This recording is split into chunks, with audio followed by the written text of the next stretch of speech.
Okay, so the lesson of this video is you never, ever try a gambit against a chess computer and stuff. And of course, it reinforces the idea that you never do a gambit when it's not necessary. Necessary gambits occur when you're already in Zugzwang. Okay? When you've been forced into a bad position and stuff. And that could be for dynamic reasons and stuff. A common mistake, a fallacy, is that your first move has to be perfect and stuff. That doesn't necessarily, or that every move in a sequence needs to quote unquote be perfect and stuff. No. In terms of dynamics and stuff, you're going to have to play certain moves to compel certain motions to open up a weakness and stuff. And the literature I'm coming out with and stuff that I'll be publishing covers this pretty adequately.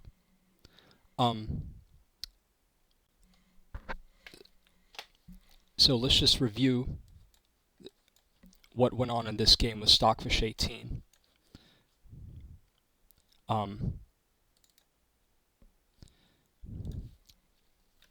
It's d4. Now here, I don't have to do the Queen's Gambit. The computer wanted me to, though. The computer thinks it's immensely strong. And it probably is. It's just that it's my second half move. Beginning of move 2. So I just don't have to. So here I did something I knew I hated. I knew I was supposed to develop the knight instead.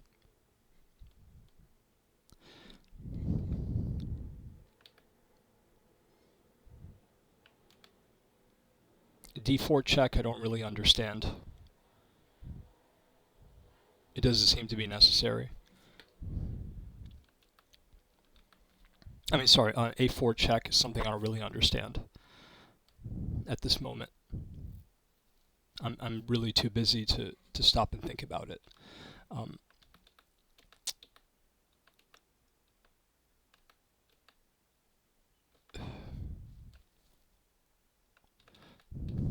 So, to talk about the gambit,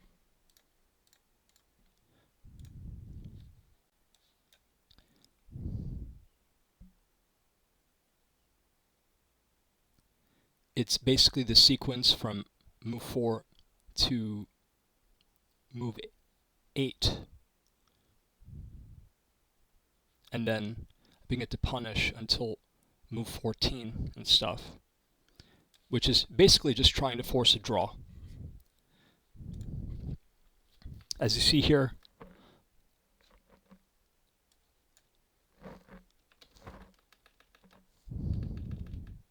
White gives up quite a lot to get this position here and stuff, which would bust many players up.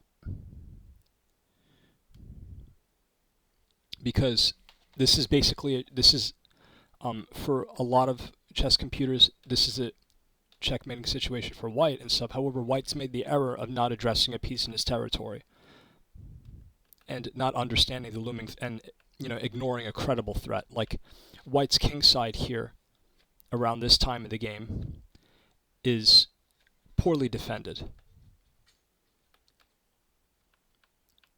White is allowed a defensive hole. So this is a grave error and stuff, which is, again, I mean,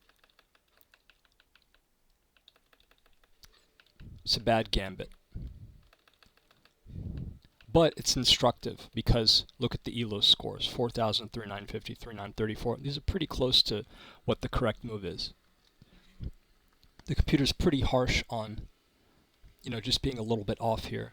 Just being 50 ELO points off takes you down 15%. Yikes.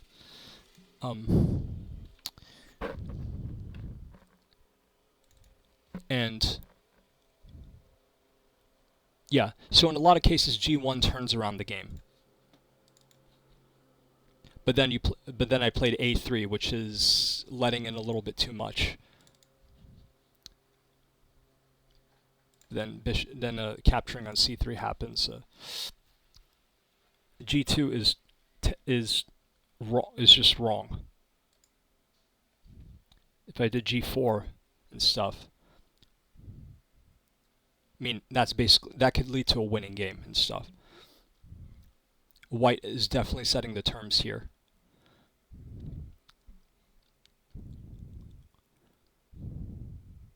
This pawn move beats the knight, and then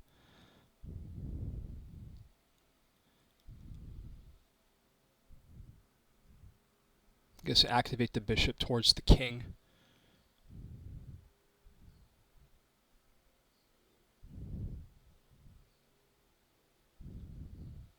And then play a slow game with some prophylactic moves. The black's rooks would be terrible in this position. And xg2, recovering again, but then f3 is played and sub, which is completely wrong. So the gambit ends before here. This is definitely not 3901 and sub. That ELO number is wrong. So far off the mark. Then queenside castle, because I think was completely out of my mind. I was thinking that I was diverting black's attack and staying ahead. I wasn't. I wasn't at all.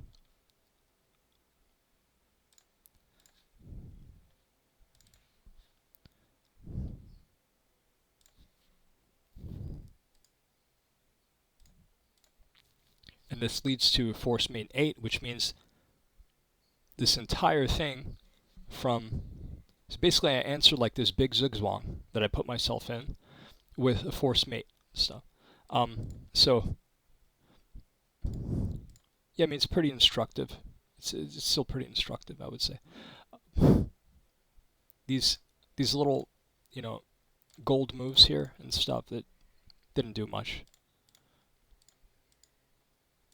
A gold move, like good moves like that from a losing position is just being drawish, and it's not acceptable. It's extremely easy to draw on d4 and stuff.